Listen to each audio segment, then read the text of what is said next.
நல்ல சமாரியன் கதையை சொல்றதுக்கு முன்னால அவரை யூதர்கள் ஒரு வார்த்தையை சொல்லி இயேசுவானவர் திட்டினாங்க. யூதர்கள் இயேசுவை ஒரு வார்த்தையை சொல்லி திட்டினாங்க. நம்ம மற்றவங்களை எப்படி வெறுப்போம்? எதனா நம்மளை திட்டினா, நம்மளை கஷ்டப்படுத்தினா நம்ம என்ன பண்ணுவோம்? வெறுப்போம். இந்த கதையை சொல்றதுக்கு முன்னால ஏசாமியே திட்டினாங்க அப்படின்னு இருக்கு. scolded the Jesus by the Jews. அப்படி என்ன திட்டினாங்க? யாரா சும்மா சொல்ல முடியுமா? தெரியுது அதாவது விஷயம்? தேவதூஷணம். Very good. தேவதூஷணம் சொல்றாரு அப்படின்னு சொன்னாங்க. அப்புறம் டீமன் பொசஸ். யாரு திட்டந்து? ஜூஸ் ஜீசஸ திட்டினாங்க. என்ன திட்டினாங்க அப்படின்னா என்னது? பிசாசு பிடிச்சுன்னு கூட திட்டி இருக்கிறாங்க. யோவான் எழுதின சுவிசேஷம் John chapter 8 verse 48. அப்பொழுது யூதர்கள் அவருக்கு பிரதியுத்தரமாக உன்னை சமாரியன் என்றும் பிசாசு பிடித்தவன் என்றும் இயேசுவை என்னன்னு திட்டிருக்காங்க? சமாரியன் என்று திட்டிருக்காங்க. ஜீசஸ் என்னன்னு சொல்லி திட்டிருக்காங்க? இப்ப நம்ம எந்த கதையை பத்தி பார்த்துட்டு இருக்கிறோம்? நல்ல சமாரியன் ஓமையை பத்தி படிச்சுட்டு இருக்கோம். அப்படித்தானே?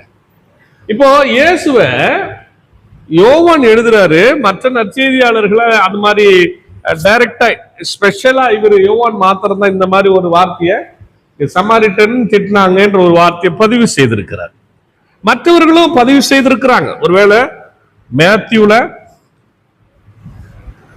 12:24, மார்க்கு 3:22, லூக் 1:15, ஜான் 10:20. சோ இங்க எல்லாமே வேறு வேறு காரியங்களுக்கு பதிவு செய்யப்பட்டிருக்கிறது. ஆனா இங்க என்னன்னு டைரக்டா இயேசுவை திட்டிருக்காங்க? சமாரியன் என்று இயேசுவை பார்த்து என்ன பண்ணிருக்காங்க?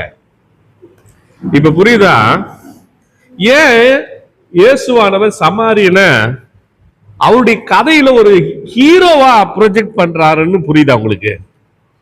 இயேசுவை என்னன்னு சொல்லி திட்டுறாங்க அவங்க? சரி, ஏன் இயேசுவை சமாரியன்னு திட்டாங்க? அதைத்தான் இன்னைக்கு நம்ம இந்த பாடத்தை கற்றுக்கொள்ள போறோம். ஜீசஸ் என்னன்னு திட்டிருக்காங்க? சமாரியன் அப்படின்னு திட்டினாங்க. ஏன் சமாரியன்னு இயேசுவை திட்டினாங்க? அதுதான் இன்னைக்கு பாடமா நம்ம பார்க்க இருக்கிறோம்.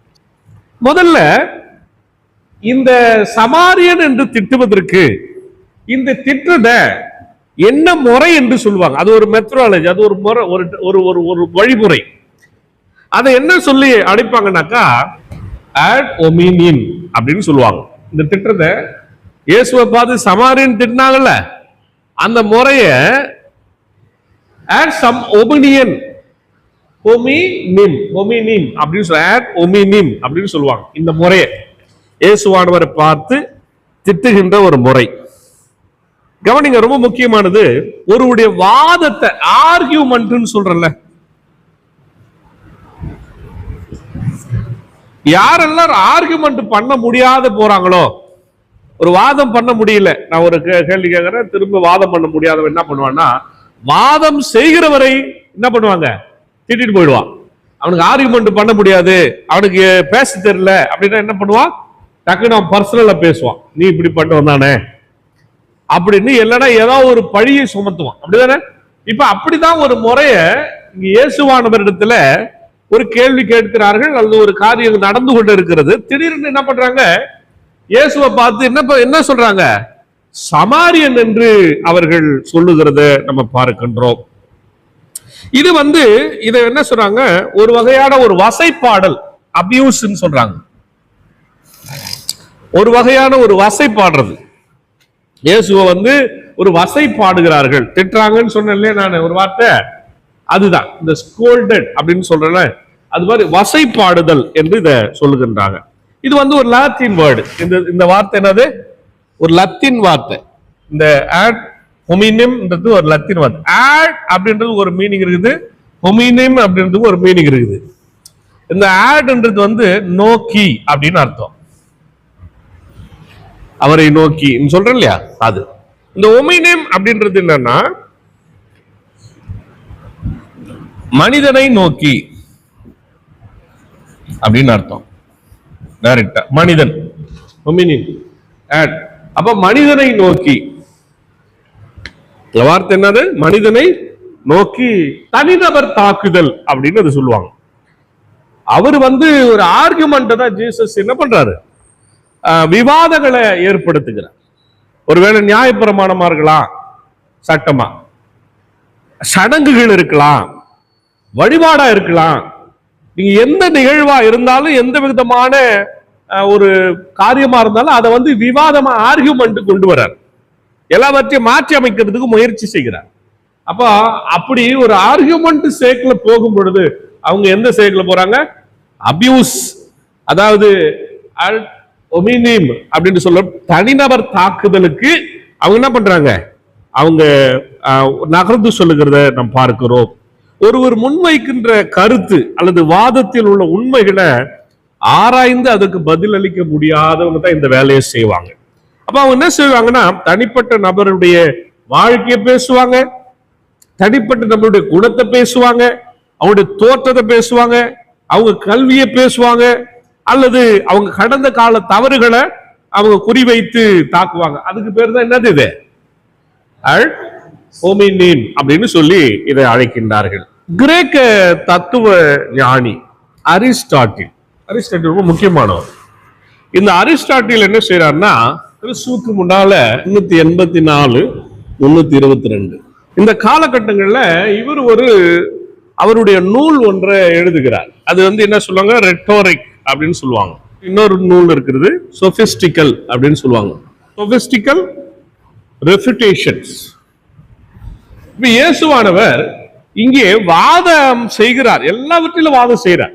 ஏன்னா ஒரு வாதம் செய்யும் பொழுதுதான் ஒரு காரியத்தை மாற்றி அமைக்க முடியும் இல்ல.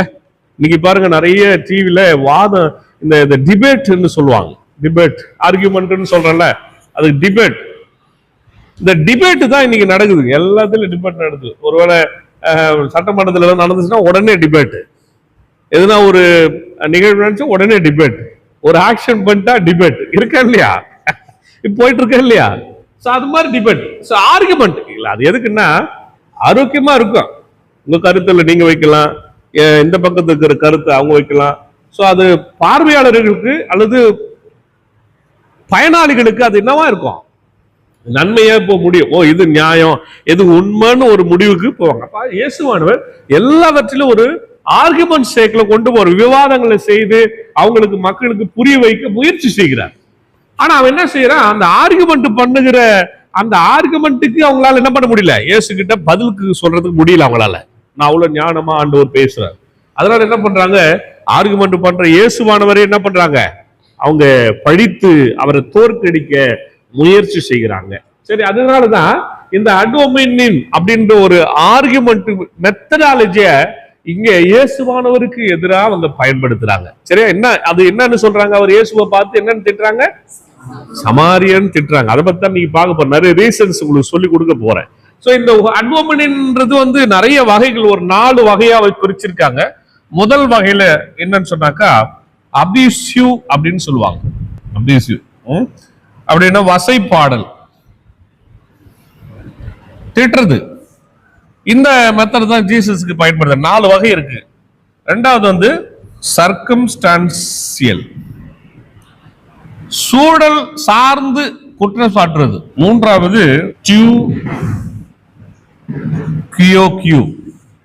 அப்படின்னா நீ தானே செய்யற அப்படின்னு குற்றம் செய்யுது, நீயும் செய்யற அப்படின்னு சொல்லுவோம் இல்லையா, நீ மட்டும் என்ன நீ தானே செய்யற அப்படின்னு சொல்லுவோம், அது மாதிரியான ஒரு குற்றச்சாட்டு. நான்காவது கில்ட் பை அசோசியேஷன், தொடர்பு படுத்தி தொடர்பு குற்றம் அப்படின்னு சொல்றாங்க. நீ இவ்வளவு பேசுறல, நீ அந்த கெட்டவனோட தான் கேற அப்படி தொடர்பு படுத்தி பேசுறது, அந்த மாதிரி ஒரு குற்றச்சாட்டு. 4 வகையில முதல் வகையில தான் ஆண்டவராக இந்த மெத்தடை தான் அவங்க பயன்படுத்துறாங்க, அபியூஸ் பண்றாங்க. ஜீசஸ் வசைப்படுறாங்க, திட்ட ஒரு முறையை அவங்க பயன்படுத்துகிறத நம்ம பார்க்கிறோம். ஒரு மிக முக்கியமான ஒரு வார்த்தை உங்களுக்கு நான் சொல்லி கொடுக்க வேண்டும். சரி, அது நம்ம தெரிஞ்சுக்கணும். இந்த ஒரு வார்த்தை கத்துக்கீங்களா, அட்வோமினம்னு ஒரு வார்த்தை. இன்னொரு வார்த்தை டொசித்தியஸ். இது ஒரு நபர், இது ஒரு பேரு. டொசித்தியஸ்ன்றது ஒரு கூட்டம், ஒரு இயக்கத்தினுடைய இவர் தொடங்குறதுனால அந்த இயக்கத்துக்கு இப்ப இயேசு கிறிஸ்துன்னு சொல்றோம். கிறிஸ்துன்றதுனால கிறிஸ்டினா நம்ம கிறிஸ்தவர் அழைக்கப்படும்ல. அப்படி டொசித்தியஸ்ன்றவரு அவர் ஒரு இயக்கத்தை ஆரம்பிச்சாரு. அவரை பேரலால நீங்க டொசித்தியஸ் இயக்கம் இது 6வது நூற்றாண்டுல இது போயிடுச்சு. முதல் நூற்றாண்டுல இருந்துச்சு. இயேசுவின் காலத்துல சமகாலத்தவர் இவரு. அவர் இருந்த காலத்துல இவர் வந்தாரு. அதுக்கப்புறம் இவங்க இயக்கமே இல்லாத போயிடுச்சு. ஒரு 6வது நூற்றாண்டுல இவங்க இயக்கம் இல்லாத போயிடுச்சு. இவங்க ரெசரக்ஷன் நம்புறவங்க, ரொம்ப பக்தியா இருக்கணும்னு முயற்சி செய்யறவங்க. ஆனா ஒரு விஷயம் முக்கியமா சொல்ல போறேன், இவர் யாருன்றதை கூட சொல்லிக் கொடுக்க போகிறேன். இவர் ஒரு மத தலைவர். சில ரிசோர்ஸ்ல இவர் ஒரு யூதர் அப்படின்னு சொல்லுகிறார்கள். சிலர் என்ன பண்ணாங்க, இவர் ஒரு சமாரிட்டன் அப்படின்னு சொல்றாங்க. ஒரு சில ஆதாரங்கள் இவர் யூதர்னும், ஒரு சில ஆதாரங்கள் இவர் சமாரியன்னு சொல்றாங்க. சில இறையில் வல்லுநர்கள் பேரை நான் சொல்றேன் உங்களுக்கு. இப்ப தியாலஜன் பேரு J L Martin, Raymond Brown, Craig Keener, KEENER Keener இயேசுவை பார்த்து சமாரியன் சொல்றது இனவெறியில அடிப்படையில் மாத்திரம் அது சொல்லப்படல. ரொம்ப முக்கியமானது. இந்த டொசித்தியஸ் இருக்கார்ல, இவரை போல போலி மேசியா, இவர் ஒரு போலி மேசியா. இவர் யாரு? ஒரு போலி மேசியா. ரொம்ப முக்கியமானது நான் சொல்லிட்டு இருக்கேன், கவனிங்க. மேசியா யாரு? மோசஸ் என்ன சொன்னாரு? நம்ம மோசஸ் சொன்னல, பைபிள்ல மோசே என்ன சொன்னாரு?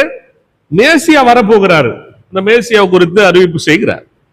அப்ப அந்த மேசியா நான் தான் அப்படின்னு சொல்லி இவர் தான் நம்ம டொசித்தியஸ் என்ன பண்றாரு, அந்த மேசியா நான் தான் சொல்லி இவர்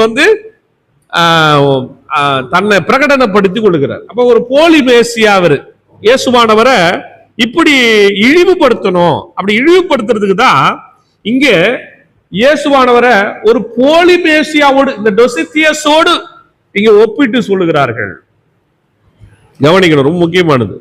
இந்த டொசித்தியஸ் என்றவரு அந்த காலகட்டங்கள், இயேசுவின் காலகட்டத்தில் இருந்த யூதர்களுக்கு ரொம்ப தலைவலியா இருந்தவர். அவங்க எப்படி இந்த மேசியா காத்து கொண்டிருக்காங்க, இன்னைக்கு காத்துட்டு இருக்காங்க ஜூஸ் இல்ல, இன்னைக்கு காத்து கொண்டிருக்காங்க. அவங்க காத்து கொண்டிருக்கும் போது இவர் சொல்ற நான் தான் அவங்க மோசஸ் சொன்ன மெஸ்ஸியா நான் தான் சொல்லி அவர் சொன்னார். இவர் தீர்க்கதரிசின்னு சொன்னார், மற்ற தீர்க்கதரிசிலாம் நிராகரிச்சாரு. நான் தான் அந்த மேசியான்னு சொல்லி இவர் தன்னை பிரகடனப்படுத்திக் கொள்கிறார். அப்போ இறையியலாளர்கள் இவங்க எல்லாம் என்ன சொல்றாங்க, இயேசுவானவரை இழிவுபடுத்துறதுக்கு தான் 2 வார்த்தை சொல்லி இழிவுபடுத்துறாங்க. என்ன இழிவுபடுத்தினாங்க? அப்போ இவன் பிசாசுகளின் தலைவன், இவன் ஒரு மந்திரவாதி. இவன் யாரு? போலி மேசியா. மிக முக்கியமான ஒரு வார்த்தை நீங்க எழுதணும், மந்திரவாதி. இவன் யாரு? ஒரு மந்திரவாதி. இப்போ இந்த மந்திரவாதி யூதர்கள் மேசியாவை எதிர்பார்த்தாங்க. அந்த காலகட்டங்களில் யூதர் மேசியாவை எதிர்பார்த்தாங்க.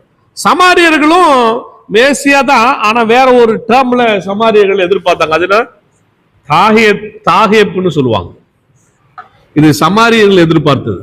சமாரியர்கள் தாகேப்பு அப்படின்னு சொல்லி எதிர்பார்த்தாங்க, யூதர்கள் மேசியான்னு சொல்லி எதிர்பார்த்தாங்க. 2 பேருக்கும் பேர் தான் மாறுது. சரி, 2 பேரும் யாரும் எதிர்பார்க்கிறாங்க? மேசியாவை எதிர்பார்த்து கொண்டிருக்கிற இந்த சூழ்நிலையில தான் உபாகமம் 18:18 மோசே ஒரு அறிவிப்பு செய்யறார். என்ன சொல்றாரு? உங்கள் சகோதரர்களிலிருந்து என்னை போல் ஒரு தீர்க்கதரிசி நானே எழுப்புவேன். இப்ப சமாரியர்களுக்கு இந்த வார்த்தையே இந்த தாகேப் என்று அவர்கள் நம்பினாங்க. அவங்களோட அடிப்படையா அவங்க எதிர்பார்த்து கொண்டிருந்த மேசியா தாகேப் மோசே சொன்னதான இந்த வசனத்தை தான் அவங்க தான் முதல் 5 புத்தகத்தை நம்புறவங்க. நான் சொன்னேன்ல, என்னுடைய வகுப்புல உங்களுக்கு ஏற்கனவே கற்றுக் கொடுத்திருக்கிறேன். ஆதியாகமம், யாத்திராகமம், லேவியராகமம், என்ன உபாகமம் 5 புத்தகங்களும் சமாரியர்களுக்கு வேத புத்தகம். சரி, அதை அவங்க நம்புறவங்க. கொஞ்சம் மாற்றி இருக்கிறார்கள், நான் சொல்லிட்டேன். அந்த பாடம்லாம் உங்களுக்கு ஆல்ரெடி சொல்லிட்டு மறுபடியும் சொல்லணும் அவசியம் இல்லை. இதை இவங்க எதிர்பார்த்திருக்கிறாங்க. இதுதான் நான் சொல்றாரு யாரு? இந்த போலி மேசியா டொசித்தியஸ் அதை நானும் தான் அவர் சொல்றாரு. இந்த டொசித்தியஸ் அப்போஸ்தலர்ல 8வது அதிகாரம் 9ல இருந்து 24 வரைக்கும். அப்போஸ்தலர் 8வது 9வது வசனத்துல 24வது வசனம் ஒரு மனுஷனை பத்தி பேசப்பட்டிருக்காங்க. ஒரு மந்திரவாதி இருக்கான். அவன் பேர் என்னது? சீமோன்னு ஒரு மந்திரவாதி இருக்கான்ல. இந்த மந்திரவாதிக்கு இந்த டொசித்தியஸ் தான் இந்த மந்திரவாதியினுடைய குருவா இருக்கிறதா சொல்லுகிறார்கள். இந்த 2 பேரும் சேர்ந்துதான் யாரு? இந்த சீமோனும் டொசித்தியஸும் 2 பேரும் சேர்ந்துதான் சமாரியர் மக்களிடத்துல போலி மேசியா இயக்கத்தை நடத்தினாங்க. இப்போ இந்த டொசித்தியஸ மனதில வைத்து கொண்டுதான் இயேசுவானவரை இந்த 2 வார்த்தைகளை சொல்லி திட்டுறாங்க யூதர்கள். ஒன்று என்னது? சமாரியன். இன்னொன்று என்னது? பிசாசு பிடித்தவன் அப்படின்னு சொல்றாங்க. அப்போ அந்த பிசாசு உனக்கு பேய் பிடித்திருக்கிறதுன்னு இருக்கும் இல்ல, பேய் பிடித்திருக்கிறது, பிசாசு பிடித்திருக்குன்னு சொல்றாங்க. இந்த குற்றச்சாட்டு யோவான்ல மட்டும்தான் அடிக்கடி பயன்படுத்திருக்கிறது. ஒரு சில குறிப்புகளை பார்க்கலாம். ஜான்ல 7:20ல, 8:48ல, 10:20ல இந்த பகுதிகள் எல்லாம் இந்த குற்றச்சாட்டு அடிக்கடி வருகிறத நாம் பார்க்கின்றோம். இந்த பேய் பிடித்தது அப்படின்னா அதனோட உண்மையான பொருள் என்னன்னாக்கா புத்தி தடுமாற்றம், பித்து பிடித்தவன். யார சொல்றாங்க? இத இயேசுவானவர். அப்ப ஆக்சுவலி இயேசுவானவர் இல்ல, அவங்க இவங்க பயன்படுத்தி இந்த பேய் பிடித்திருக்கிறதுன்னு சொன்னாங்க. இவனை சொன்னது ஆக்சுவலி டொசித்தியஸ் சொன்ன வார்த்தை. இவனை மனதில் வைத்துக் கொண்டு இப்ப இவர் மேசியான்னு சொல்லிட்டு இருக்காரு ஆண்டவராக இயேசு கிறிஸ்து. கவனிங்க, ரொம்ப முக்கியமான சொல்லிட்டு இருக்கேன், தயவு செய்து கவனிங்க. இயேசுவானவர் மேசியாவை குறித்து நான் தான் மேசியான்னு சொல்லி கொண்டிருக்கிறார். இப்ப மேசியா வந்துட்டாருன்னு சொல்றத அவங்க என்ன பண்ண, ஏற்கனவே ஒருத்தன் அவங்களுக்கு தலைவலியா இருக்கிறவன், யூதர்களுக்கு தலைவலியா இருக்கிறவன் இந்த டொசித்தியஸ். சோ இவன் ஆல்ரெடி மோசஸ் சொன்ன டியூட்ரானமி 18:18ல சொல்லப்பட்டிருக்கிறதான தீர்க்க தரிசனம் வந்து நான் தான் அப்படின்ட்டு சொல்லி கொண்டிருக்கிறார். இப்ப இந்த காலகட்டங்களில் இவர்கள் அப்படி யூதர்கள் எல்லாம் ஒரு டிஸ்டர்பன்ஸ்ல இருக்கிறாங்க. இப்ப இயேசுவானவர் வந்து இங்க ஒரு காரியங்களை சொல்லுகிற பொழுது அவங்களால என்ன பண்ண முடியல, அதை ஏற்றுக்கொள்ள முடியல.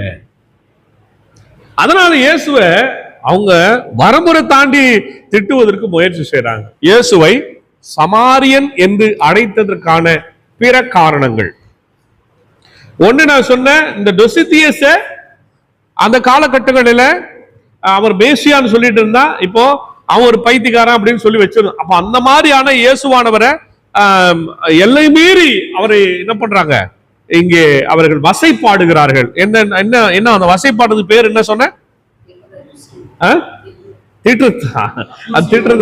அபியூஸ் சொல்றேன். அந்த அபியூஸ் வசைப்பாடல் சொன்னா அதுக்கு ஒரு லத்தீன்ல ஒரு வார்த்தை சொன்னேன், ஓமினம், ஆட் ஓமினம் சொன்னேன்.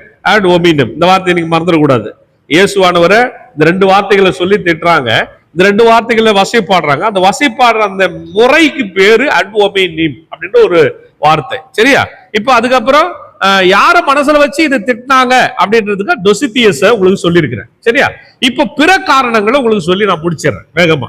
இயேசுவிடமிருந்து அடுத்தடுத்து அவங்களுக்கு கடிந்து கொள்ளுதல் வந்தது. இயேசுவின் கடிந்து கொள்ளுதல நிறைய விஷயத்தை கடிந்து கொண்டார். சாப்பிடுற விஷயத்துல, கை கவுற விஷயத்துல, வழிபாட்டு விஷயத்துல, குணப்படுத்துற விஷயத்துல நிறைய இருக்குல்ல. சாபத்து டேல கீழ் பண்ணக்கூடாது, அவ்வளவு வருத்தம், மனவேதனையில காலகாலமா வியாதிப்பட்டு இருக்கிறான், அவன் சுகமடைகிறது முக்கியமா, உங்க சட்டம் முக்கியமா, இதெல்லாம் அவர் கடிந்து கொள்றாரு இல்லையா? இப்ப இந்த மாதிரி கடிந்து கொள்ளுதல் அவங்களுக்கு ஒரு பெரிய தலைவலியா இருந்துச்சு. எதுக்கு எடுத்தாலும் இவர் என்ன பண்றாரு, வந்து விவாதம் பண்றாரு, எதுக்கு எடுத்தாலும் ஒரு கடிந்து கொள்றாரு. அப்ப அவன் மனவேதனை அடைகிறான். அது இயேசுவானவர் மேல பயங்கரமான கோபத்தின் உச்சத்திற்கு அவர்கள் செல்றாங்க. எப்படி பாக்குறாங்கன்னா, சமாரியன் கூட ஏத்துக்கிறாங்க, இயேசுவை அதை விட ஒண்ணு கீழே போய் என்ன பண்றாங்க, ரொம்ப தரம் தாழ்த்தி சொல்லுகிறார்கள். சமாரியன்றதோட நிறுத்தி இல்லை, நல்ல கவனிக்கணும். வெறும் சமாரியன் சொல்லி நிறுத்தி இல்லை, அது கீழ் இன்னொரு வார்த்தையை டீமன் பொசஸ்ட் ஒரு வார்த்தையை பயன்படுத்துறாங்க. பேய் பிடித்து இருக்கிறது என்ற வார்த்தையை சேர்த்து பேசுறதுனால சமாரியனை விட அப்படி not worthy being called a member of the people of God. Jesus people of God இந்த ஸ்டேட்டஸ் கூட கொடுக்கிறதுக்கு ஜூஸ் விரும்பல. அவர் காட் ஆக்சுவலி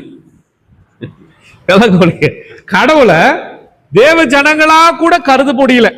புரியுதா உங்களுக்கு? அந்த ஸ்டேட்டஸ கூட கொடுக்கல. அப்ப அதை விட கீழே போய் பேயின் மகன் என்று அழைக்கிறார்கள். புரியுதா நான் சொல்றது? அப்போ பீப்புள் ஆஃப் காட் என்றது நமக்கு இருக்கிற பேரு. இப்ப நம்ம நிலையில இருந்து கடவுளை என்ன பண்றாங்க? அவங்க ரொம்ப தரம் தாழ்த்துகிற ஒரு முயற்சியை யூதர்கள் இங்கே செய்கிறத நாம் பார்க்கிறோம். மனிதருடைய புகழுக்கு முக்கியத்துவம் கொடுக்காதவர்கள் அவர்களின் இகழ்ச்சியில் சகித்து கொள்ள முடியும். அது இயேசு கிறிஸ்து ஒரு பெரிய மாதிரி. நிறைய பேர் புகழ்ச்சியா பேசுறத இடம் கொடுக்க மாட்டாங்க. அந்த மாதிரி ஆளுங்க இது மாதிரி திட்டம் பெருசா எடுத்துக்க மாட்டாங்க, சோர்வடைஞ்சு விட மாட்டார்கள். அது மாதிரி காரியத்தை எதிர்த்து அடுத்த நிலைக்கு செல்வதற்கு முடியும். இயேசுவானவர் அந்த மாதிரி ஒரு நிலைக்கு தன்னை தயார்படுத்திக் கொண்டார் என்று சொல்லி மேத்யூ ஹென்றி என்று சொல்லப்படுகிற ஒரு பைபிள் கமெண்ட்ரில அவரை பத்தி சொல்லப்பட்டிருக்கிறது. யூதர்களுக்கு மட்டும்தான் நாங்க ஆபிரகாமின் பிள்ளைகள் என்கிற உரிமை இருக்கிறது. நாங்க ஆபிரகாம் பிள்ளைங்க. அவர் கதை சொல்ற அந்த கதையில சொல்லும் போது ஆபிரகாம் மடியில போய் லாசரு உட்கார்றான்னு சொல்லிட்டு கதை, இயேசுவோட கதையில அதுவும் வருது. அப்ப ஆபிரகாம் மடி, ஆபிரகாம் என்று சொல்லப்படுகிறவர் விசுவாசிகளின் தகப்பன், யூதர்களுக்கு ரொம்ப முக்கியமானவர். அவங்க தான் உரிமை கோர்றாங்க. இப்போ சமாரியர்களும் உரிமை கோர்றது என்ன பண்ண முடியல. இயேசுவானவர் அதுக்கு ஒரு இடத்தை அங்க கொடுக்கிறார். ஒருவேளை 33வது வசனத்துல 39வது வசனத்துல நீங்க பாத்தீங்கன்னா, இதே அதிகாரத்துல இந்த வசனங்களை நீங்க பார்த்தீங்கன்னா, இந்த இப்ப பார்த்திருக்கிறது யோவான்ல இந்த வசனங்களை பார்த்தீங்கன்னா அவங்களுக்கு சமாரியர்களுக்கு முக்கியத்துவம் கொடுக்கிற ஒரு பகுதியா அது இருக்கிறத நம்ம பார்க்கிறோம். அதனால அவங்களுக்கு கோபம் வருது. அதனால அவங்க இந்த வார்த்தையை பயன்படுத்துகிறதா சொல்லப்படுகிறது. இயேசு யூதர்களை பிசாசின் பிள்ளைகள் அப்படின்னு ஒரு இடத்துல சொல்லிட்டு சாடிட்டு இருக்காரு, திட்டிட்டு இருக்காரு. அவரு நம்மால என்ன பண்ணிக்காரு, பிசாசின் பிள்ளைகள் அப்படின்னு. அதனால அவங்க என்ன பண்ண ஆத்திரன் இருந்து யூதர்கள், நீதான் ஆவிக்குரிய ஒழுக்கம் இல்லாத சமாரிய, உனக்குள்ள இருக்கு பிசாசின் ஆவினாலுதான் எங்களை இப்படி பேசுற அப்படின்னு சொல்லி பழிவாங்குகிற நோக்கத்துல முதல்ல கடிந்து கொண்டாரு. அதனால இப்ப என்ன பண்றாங்க, அவரு என்ன பண்றாரு, இவங்க நாங்க தான் ஆபிரகாம் பிள்ளைகள் சொல்றாங்க இல்லையா, அந்த உரிமை கோர்றாங்க. அந்த உரிமை அவங்களுக்கு கொடுக்க போனாரு. அதனால இவரு சமாரின்னு திட்டுறாங்க. இப்ப அடுத்த நிலைக்கு வந்துட்டாங்க. இப்ப இயேசுவானவர் அவங்களே நீங்க பேய்களின் பிள்ளைகள் என்று சொல்லுகிற பொழுது உடனே என்ன பண்றாங்க, இவங்க திரும்ப இயேசுவானவரை அப்படி சாடுகிற ஒரு பழிவாங்குகிற ஒரு போக்காக இந்த வார்த்தைகள் சொல்லுகிறத நம்ம பார்க்கிறோம். யூதர்கள் ஆபிரகாமின் உண்மையான சந்ததிகள் அல்ல அப்படின்னு இயேசுவின் குற்றச்சாட்டு 39 8 39 இருந்து 44 இருக்கிறத பார்க்கிறோம். நீங்க உண்மையான சந்ததி கிடையாது. ஜான்ல பார்க்கும் போது நீங்க அப்புறம் படிச்சு பாருங்க, நீங்க உண்மையான சந்ததி கிடையாதுப்பா அப்படின்னு சொல்லி இயேசுவானவர் என்ன பண்றாரு, யூதர்களை சொல்றாரு. சும்மா இருப்பானா? அவனுடைய ரைட்ஸ் என்ன, அவனுடைய உரிமை என்ன, உரிமை குரல் என்ன, நாங்க மட்டும்தான் கடவுளுடைய பிள்ளைகள் ஒண்ணு, நாங்க மட்டும் எங்களுக்கு தான் ஆபிரகாம் மோசமா ஆபிரகாம் மடி எங்களுக்கு மட்டும்தான். அதனாலதான் அந்த கதையில கூட சொல்ற, ஆபிரகாம் மடியில போய் உட்கார வச்சாரு.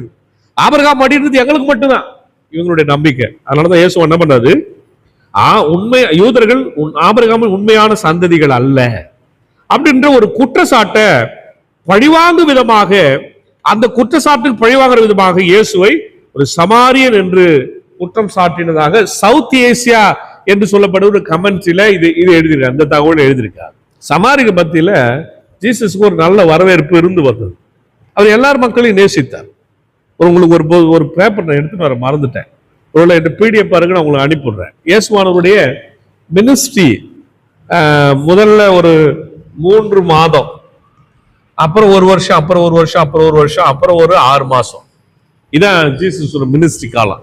இது அப்ராக்சிமேட் தான், இது தோராயம், இது அப்ராக்சிமேட் தோராயம். ஆனா இது கரெக்ட். அப்ப 3.5 வருஷம்ன்ற கால்குலேஷன் இதுதான். இது ஒரு 3 மாசம், இது ஒரு 6 வருஷம், 6 மாசம், இது ஒரு 3 மாசம். இதான் ஜீசஸோட மினிஸ்ட்ரியுடைய கால அளவீடு. இதுக்கு என்கிட்ட பேப்பர் இருக்கு, நான் உங்களுக்கு PDF இருக்கு, நான் அனுப்பிடுறேன். சோ இந்த அளவீடு வச்சு இயேசுவனுடைய ஊழியத்தை கணக்கிட்டு பார்க்கும்போது அதிகமாக என்ன பண்ணிருக்காரு, இந்த கலிலேய மக்களுடைய தன்னுடைய காலத்தை செலவிட்டு இருக்கிறார். அப்போ அந்த கலிலேய மக்கள் என்று சொல்லுகிற பொழுது கீழ்த்தரப்பட்ட மக்கள், யூதர்கள் அதிகமா இல்ல. இதுல யூதர்களுக்கு ரொம்ப லெஸ் பர்சன்டேஜ் தான் கிடைக்கப்பட்டிருக்கிறது, லெஸ் பர்சன்டேஜ். இப்ப இயேசுவானவர் அவங்க பகுதியில் வருகிற போது அவர் என்ன பண்ணிட்டாங்க, சிலுவையில அறைகிறாங்க.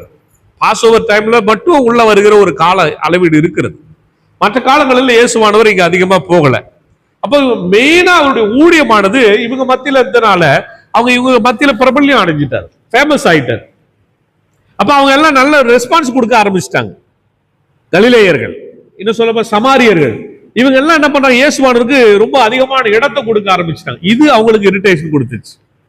இயேசுவானவர் திட்டுறதுக்கு, நீ சமாரியன்னு சொல்லி திட்டுறதுக்கு இது ஒரு வேலிட் ரீசனா பார்க்கப்படுகிறது. சமாரியர்கள் அவங்க வெறுக்கிறாங்க. சமாரியர்கள யார் வெறுக்கிறாங்க? ஜூஸ் வெறுக்கிறாங்க. இப்போ ஒரு படி மேல போய் சமாரியர்களை விட இவன் ரொம்ப கீழேன்னு சொல்லி இயேசுவானவரை அவங்க வெறுக்க ஆரம்பிக்கிறாங்க. சார், சமாரியர்கள் தான் அவங்களை பொறுத்த வரைக்கும் வெறுக்கப்படுகிறவர்கள். இயேசுவை என்ன பண்றாங்க, இவங்களுக்கு கீழே இயேசுவானவரை கொண்டு போறாங்க. அப்ப சிலுவை வரைக்கும் தன்னை தாழ்த்தினார் என்பதற்கு இது ஒரு சிறந்த உதாரணமா இருக்கப்படுகிறது நாம் பார்க்கிறோம். இயேசுவானவர் எந்த அளவுக்கு தாழ்த்திருக்கார். சமாரியர்கள் தாழ்த்தப்பட்ட மக்களாக கருதப்படுகிறார். இப்ப சமாரியர்களை விட கீழே அவங்க கருதுறாங்க இயேசுவனாக்கா, வேதத்தின் பிரகாரமா ஆண்டவராக இயேசு கிறிஸ்துவானவர் தன்னை தாழ்த்துகிறார் என்கிற பொருளானது இங்கே அதிகமாக உயர்ந்து நிற்கிறத நான் இங்கே பார்க்கின்றேன். ஓய்வு நாள் அன்னைக்கு எந்த வேலையும் செய்யக்கூடாதுன்னு ஒரு சட்டத்தை வச்சிருக்காங்கன்னு வச்சுங்களேன். அதை மீறாரு இயேசு. அப்புறம் அதை கேள்விக்குறியா மாத்துறாரு. என்னப்பா நீங்க பேசுறது நியாயமாப்பா? ஒருத்தர் உயிரோடு கிடக்குது, உங்க கழுதை சாவு பழைக்கிறத நீங்க சும்மா இருப்பீங்களா? அப்ப அதை போய் காப்பாத்துவீங்கள? சோ அது மாதிரி காரியத்தை அவர் கேள்விக்குறியாக்குகிறார். அது மாத்திரமல்ல, அதை மீறுகிறார். அப்ப அதனால என்ன சொல்றாங்கன்னாக்கா, அவர் பிரேக்கர் ஆஃப் த செரிமோனியல் லா அப்படின்னு சொல்றாங்க. பிரேக்கர் ஆஃப் த செரிமோனியல் லா, சடங்காச்சார சட்டங்களை உடைக்கிறார், கேள்விக்குறியாக்குறார், மீறுகிறார். சோ இதெல்லாம் செய்யும் பொழுது அவனுக்கு என்ன பண்ணுது, ரொம்ப இரிட்டேஷன் ஹையா அவங்களுக்கு இரிட்டேஷன் ஆகிறத நம்ம பார்க்கிறோம். மத கோட்பாட்டை மீறுகிறவராய் அவர் காணப்படுகிறார். இந்த ரெண்டு வார்த்தை ஏன் சொன்னாங்க, ஏன் இயேசுவானவர் இந்த ரெண்டு வார்த்தை சொல்லி திட்டினாங்கன்றதுக்கு காரணங்களும் சொல்லிட்டு இருக்கேன். அவர் என்ன பண்ணாரு, அவங்களுடைய செரிமோனியல் லாவை பிரேக் பண்ணிட்டாரு, உடைக்கிறாரு. சரி, ஒண்ணு ஞாயிற்றுக்கிழமை வழிபாடு எல்லாம் எப்படிதான் இருக்குது, சட்டங்கள் வைத்திருக்கோம், அதெல்லாம் உடைக்கிறார். கை கழுவ சாப்பிடக்கூடாதுன்னு இருக்குது, உபவாசத்தை பத்தி இருக்குது, உபவாசம் எப்படி இருக்கணும்னு இருக்குது, அதெல்லாம் உடைத்து சொல்றாரு. மணவாளன் கூட இருக்கும்போது அவங்க உபவாசிக்க வேண்டிய அவசியம் இல்லை, இதெல்லாம் சொல்றாரு. அவங்களுக்கு இன்னும் உண்மையாவே யூதர்களுக்கு இதெல்லாம் பெரிய பிரச்சனையா இருக்குது, தாங்கிக் கொள்ள முடியாத பிரச்சனை. சில காரியங்களை, சில சட்டங்களை மாற்றுகிற பொழுது கோபம் வருமா? அப்படிதானே? ஆமா இல்லையா? சில நியாயங்களை சரியா அப்படி செய்யலாம்னு சொல்ல வர போது என்ன பண்ணா கோபம் உடனே வரும். அந்த மாதிரியான கோபத்துக்கு உச்சத்திற்கு போய் தான் இந்த ரெண்டு வார்த்தைகளை இயேசுவானவரை பார்த்து அவர்கள் சொல்லுகிறதை நாம் பார்க்கின்றோம். சமாரியர்கள் யூதர்களின் உண்மையான வழிபாட்டு முறையை பிரித்து சொந்தமா ஒரு வழிபாட்டு முறைய கெர்சிம் மலையில உருவாக்குனாங்க. நான் உங்களுக்கு ஏற்கனவே சொன்னேன், கெர்சிம் மலை அவங்களுக்கு ஒரு வழிபாட்டு தலத்தை உருவாக்கிட்டாங்க. ஆனா உண்மையான வழிபாட்டு தலத்தை யாரு மாத்தது? அவங்களை பொறுத்த வரைக்கும் சமாரியர்கள். கெர்சிம் மலைன்னா சமாரியர்கள் தானே. யூதர்களை பொறுத்த வரைக்கும் இவங்க வழிபாட்டு தலத்தை ஏற்கனவே நமக்கு என்ன பண்ணிட்டாங்க, நம்மிடத்திலிருந்து பிரித்து இவங்க கெர்சிம் மலையில போய் என்ன பண்ணிட்டாங்க, இப்படி ஒரு வழிபாடு காரியங்களை உருவாக்கிட்டாங்களே.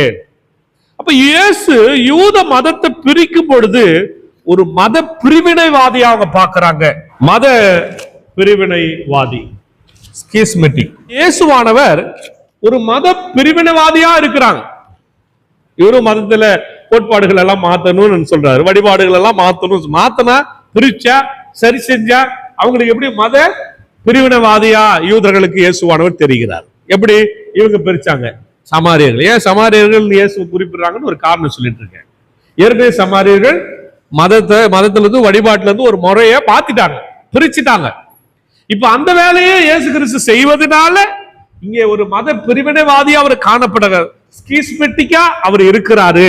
அதனால அவரை சமாரியர் என்று அழைக்கிற ஒரு நிலைக்கு இயேசுவானவரை அவர்கள் தள்ளுகிறது நாம் பார்க்கின்றோம். இயேசுவானவரை இந்த கதையின் அடிப்படையில நாம் பார்க்கிறோம்.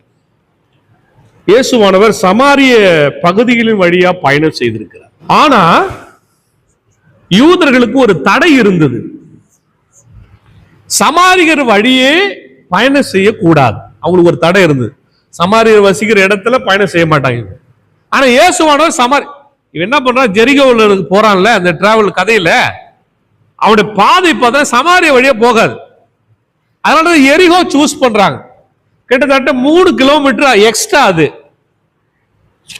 கவனிங்க 3 கிலோமீட்டர் சமாரிய வழியா போனாக்கா ஷார்ட். ஆனா சுத்திக்கிட்டு இப்படி போறதுனால ஒரு 3 கிலோமீட்டர் எக்ஸ்ட்ரா ஆகுது. ஆனா அவனுக்கு ஒரு தடை இருக்குது, சமாரியர்கள் வசிக்கிற வழியா பயணம் செய்யக்கூடாது. ஆனா இயேசுவானவர் நிறைய சமாரியர்கள் வசிக்கிற வழியில பயணம் செய்திருக்கிறார். எப்படி பாருங்க, ஒரு சமாரிய பெண்ணிடத்துல போய் பேசுறாரு, அந்த இடத்துக்கு போக கூடாது. அவங்க கிணத்தாண்ட போய் தண்ணி கேட்கிறாரு, அவங்ககிட்ட தண்ணி வாங்கி குடிக்கூடாது. இப்படி எல்லாம் ஒரு காலகட்டம் நம்முடைய இந்திய தேசத்துல ஒரு காலகட்டம் இருந்தது. அந்த வழியில போகக்கூடாது, செருப்பு போட்டு போகக்கூடாது, அவங்க கிட்ட தண்ணி குடிக்கூடாது, தண்ணி கிணத்துல தண்ணி எடுக்கக்கூடாது. இன்னைக்கு ஒரு சில இடங்களில் அது இருக்கிறதா நம்ம கேள்விப்படுகிறோம். ஆனா ஒரு காலகட்டங்களில் இப்படிப்பட்ட சூழல் இயேசுவானவர் காலத்திலும் அந்த வழியா போகக்கூடாது ஒரு பிரச்சனை இருந்திருக்கு. தடை வைத்திருக்கிறார்கள் யூதர்கள். இப்ப அந்த தடையை உடைக்கிற வேலை யாரு செய்யறாரு? ஆண்டவர் இயேசு கிறிஸ்து செய்கிறார். சமாரிய பெண்ணுகிட்ட போய் பேசுகிற அந்த பொண்ணை சொல்றா, எங்கிட்ட நீங்க பேசக்கூடாது சொல்றாரு இல்லையா? அப்ப அவரிடத்துல பேசுகிற காரியத்தை, அப்போ ஒரு லா பிரேக்கரா இருக்கிறாரு, அதுக்கப்புறம் கம்யூனியல் பிரேக்கரா இருக்கிறாரு. ஒரு இனத்துக்கு இனம் பிரச்சனை இருக்குது, அதையும் உடைக்கிறாரு ஆண்டவராகிய இயேசு கிறிஸ்து. இப்போ சமாரியர்களை பாராட்டி ஒரு ஓமையும் சொல்றார். என்ன பண்றாரு? சமாரியர்களை பாராட்டி ஒரு ஓமையும் சொல்றார். அததான் உனங்களுக்கு கோபம் உச்சத்துக்கு போகிறது. சமாரியர்களை ஹீரோ ப்ரொஜெக்ஷன்ல கொண்டு வர்றாரு. ஆக்சுவலி யூதர்களை பொறுத்தவரை சமாரியர்கள் வில்லன் ப்ரொஜெக்ஷன்ல தான் இருக்கிறாங்க. வில்லன் கேரக்டர் தான் அவங்க கொடுப்பாங்க. அவங்களுடைய கதைகளில் எப்பவுமே சமாரியர்களுக்கு என்ன கேரக்டர் கொடுப்பாங்க? ஜோக்கர் கேரக்டர், வில்லன் கேரக்டர், இந்த மாதிரியான கேரக்டர் தான் கொடுப்பாங்க. ஆனா இயேசுவானவர் என்ன செய்கிறார், இங்கே அவர்களுக்கு ஹீரோ கேரக்டர் கொடுக்கிறதுக்கு முயற்சி செய்வதை இந்த நல்ல சமாரியன் ஓமையில பார்க்கிறோம். இயேசுவையே அவங்க சமாரியன்னு சொல்லி, சமாரியனை விட கொஞ்சம் கீழே டீமன் பொசஸ்ட் அப்படின்னு சொல்றாங்க, பேய் பிடித்தவன் பித்து பிடித்தவன் சொல்றாங்க. இன்னும் கீழே சமாரியை விட கீழே இறக்கி அவர் சொல்றாங்க. ஆண்டவர் என்ன சொல்ற, தன்னை தாழ்த்தி கொண்டு பிறரை உயர்த்துகிற ஆண்டவர். சமாரியர்களுக்காக இந்த பெயரையும் சுமந்து கொண்டார். உங்களுக்கு எனக்காக சிலுவையை சுமந்த ஆண்டவர் சமாரியர்களுக்காக சமாரிய அப்படின்றது இழிவு சொல்லையும் சுமந்து கொண்டார். இன்னொரு படி மேல போய் சமாரியர்களை விட கீழே இறங்கி அவர் டீமன் போசஸ்ன்னு சொல்ற அளவுக்கு டொசித்தியஸருடைய அந்த இணைப்புக்கு அவங்களுக்கு ஈக்குவலா கொண்டு போய் வைக்கிற அளவுக்கு அவங்க தரம் தாழ்த்துகிற பொழுது கூட அதை ஏற்றுக்கொண்டு பிறகு அவங்ககிட்ட எந்த ஆர்கியுமெண்ட்டும் மறுபடியும் அவங்க செய்யல. நம்மளே யாராவது சொன்னா நம்ம உடனே நம்ம என்ன செய்வோம்? சண்டை போடுவோம். சண்டை போட மாட்டோமா? உங்களை யாராவது சொன்னா என்ன செய்வீங்க? என்ன செய்வீங்க? கர்த்தருடைய ஆசீர்வாதம் சொல்றது அவனுக்கு ஒரு வழி பண்ணிட்டு வரும். டேய் வாடா பாத்துக்கலாம், உன்ன தெரியும்டா, உனக்கு யாரும் தெரியல, எந்த ஊர்ல வந்து தெரியல, நான் காலகாலமா இருக்கு சொல்ல மாட்டோமா? அப்ப தெரியும். அப்ப இந்த மெத்தடாலஜி தான் இயேசுவுக்கு அவங்க பயன்படுத்துறாங்க. நம்ம லைஃப்ல எப்பயாவது நம்மள யாராவது வசைப்பாடுகிற பொழுது நம்ம என்ன செய்யணும்ன்றது இயேசுவினுடைய மாடல் நமக்கு முன்வைக்கப்படுகிறது. இயேசுவான ஒரு சிறந்த மாதிரி. அவர் இவங்களுக்கு பெரிய ரெஸ்பான்ஸ் எல்லாம் பண்ணல. ஆனா கடைசியா ஒரு ஹீரோ ப்ரொஜெக்ஷனை கொண்டு வந்து சமாரிகளுக்கு வைக்கிறத நாம் பார்க்கிறோம். ரொம்ப முக்கியமான ஒரு இடம். அதனாலதான் இந்த கதைக்கு இவ்வளவு முக்கியத்துவம், இந்த ஓமைக்கு இவ்வளவு முக்கியத்துவம் இருக்குது. இந்த ஓமையில தான் நம்ம பேசிட்டு இருக்கோம் இவ்வளவு நேரமா. எந்த ஓமை? சமாரி ஓமையில தான் பேசிட்டு இருக்கோம். சமாரிய ஓமைக்கு ஏன் இவ்வளவு முக்கியத்துவம் என்பதற்காகத்தான் இவ்வளவு காரணங்களை ஒவ்வொன்னா பார்த்துட்டு வரோம். இந்த சமாரியர்கள் இயேசுவே சமாரியன்னு சொல்லிட்டான். அது பார்த்தோம். ஏன் சொன்னாங்கன்றதுக்கு இவ்வளவு ரீசன்ஸ் பார்த்தோம், ஆதாரத்தை பார்த்தோம் இல்லையா? இயேசு தன்னை சிலுவை பரியந்தம் தாழ்த்தினார் என்பது இதுவும் ஒரு சாட்சி. சமாரியர் பரியந்தமும் தாழ்த்திருக்கிறார். உங்களை என்னையும் அவர்களையும் மீட்டெடுப்பதற்காக மீட்பராக சரியான பணியை செய்திருக்கிறார். அவர் மீட்பர், ரட்சகருக்குரிய வேலையை ரொம்ப கச்சிதமா செய்திருக்கிறார். ஒரு ரட்சகருடைய பிள்ளைகள் நம்ம என்ன செய்யணும்ன்றதுதான் ஒரு கேள்வியை நமக்கு முன்னால இப்ப வைக்கப்படுகிறது. ஒருவேளை அதை நீங்கள் சிந்தித்து செல்ல உங்களை அன்பாக கூட நான் கேட்டுக்கொள்கிறேன்.